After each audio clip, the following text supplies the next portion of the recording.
Hi, Professor Kearns. My name is Rhonda Maydwell, and I'm presenting my essay, A Bite of Elephant, which was my rhetorical analysis of Margaret Sanger's The Cause of War.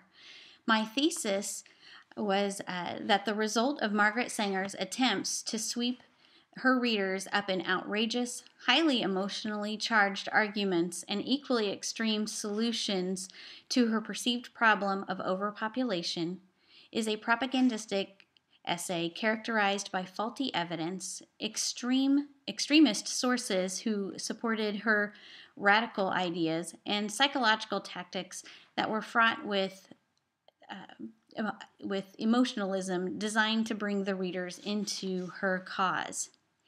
I went about my arguments using a lot of the suggestions, if not most of the suggestions, from our textbook. First, I read Margaret Sanger's essay multiple times, and prior to reading Sanger's essay, I was a strong supporter of life issues. I did not have a strong position on birth control per se, especially as we think of it in 2013. When we hear birth control, we tend to think of contraception. And while I am a strong supporter of abstinence before marriage and the purity movement, within the confines of family, I really did not have an objection to contraception for families, and probably still do not. But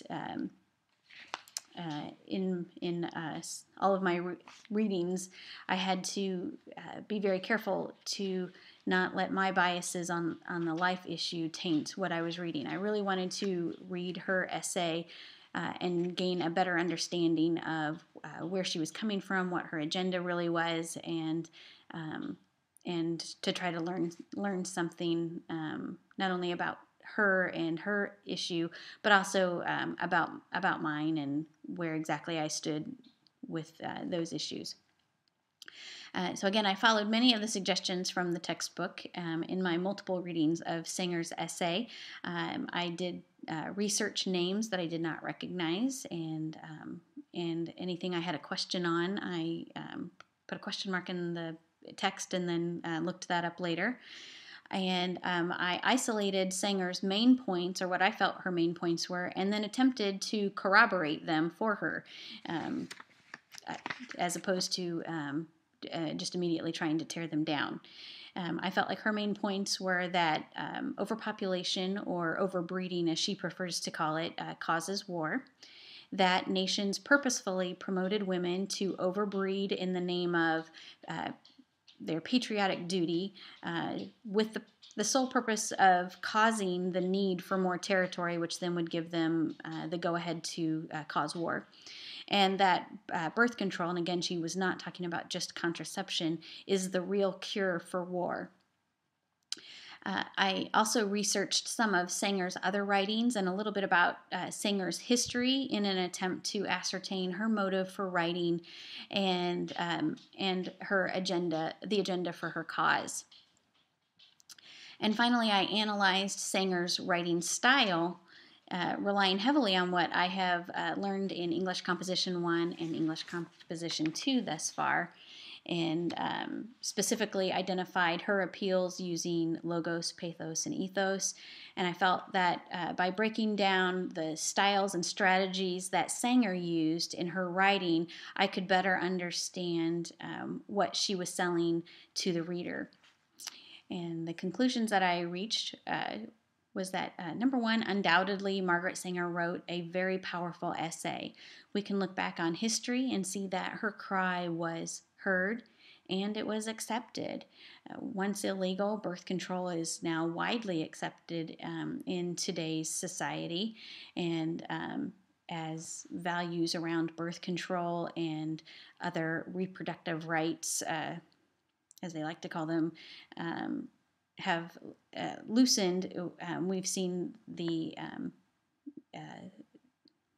advent of the morning after contraception and abortion being much more widely accepted, including selective abortion and eugenics, such as the aborting of babies that have the probability or possibility even of having physical defects or health issues while in the womb.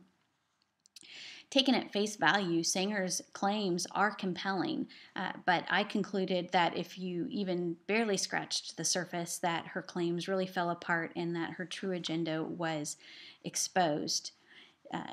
For one, Sanger only cited others who shared her radical views or even had even more radical views than her own. And the names and whatnot that I looked up were all very strong eugenics proponents, and that was who she relied on. She offered no opposing views to hers. Sanger offered some supporting statistics that absolutely mathematically made no sense and certainly did not support her claim, and it actually made me sad to think that a reader would be duped by something that you didn't even have to really research, although I did, to see that the numbers made no sense to her claims. And Sanger did not offer any evidence at all to some of her more outrageous claims, and which made a lot of work for me because I tried to find supporting arguments to what she said and supporting evidence and could not. Namely, the breed claim that she made that countries, especially Germany, was promoting women to breed to overpopulate, and then tacking on to that claim that with the sole purpose in mind that once overpopulated, then they would have the excuse to start war. And I found absolutely no supporting evidence. Hitler in World War II did promote women and families that could produce Aryan babies to breed, but this essay was written in the early wake of World War I, and certainly before Hitler came on the scene, and that was not what she was talking about.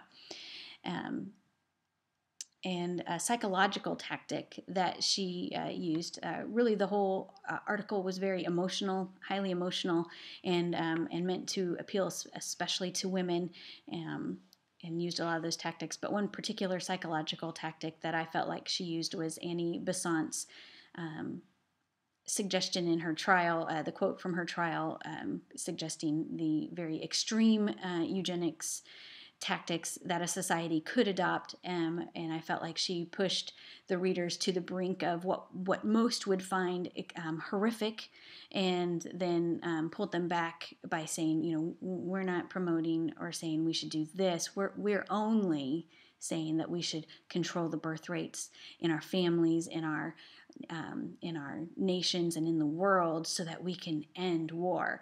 And I thought that was pretty obvious what she was doing, but also obviously it was very compelling.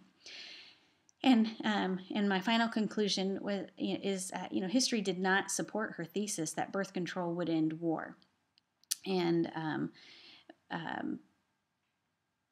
as we are able to look back, we can see that while birth control is widely accepted almost worldwide, certainly in our nation, war is still rampant, and we are heavily involved in war. And but I suspect that Margaret Sanger today would say that our birth control efforts have not gone far enough, because again, her agenda was really never about, or maybe it started that way, but by the time she wrote this essay, her agenda was not about private contraception and personal choices on contraception. Her agenda was on worldwide birth control rates, and in that regard, with eugenics and limiting the number of children that families could have worldwide, that we have not gone far enough. I suspect that's what she would say. So I hope you enjoyed my essay and my presentation. I've not presented an essay before, so I hope I met the objectives. I learned a lot writing this essay, and felt like I became a stronger writer because of this assignment. So thank you very much, and please have a nice day.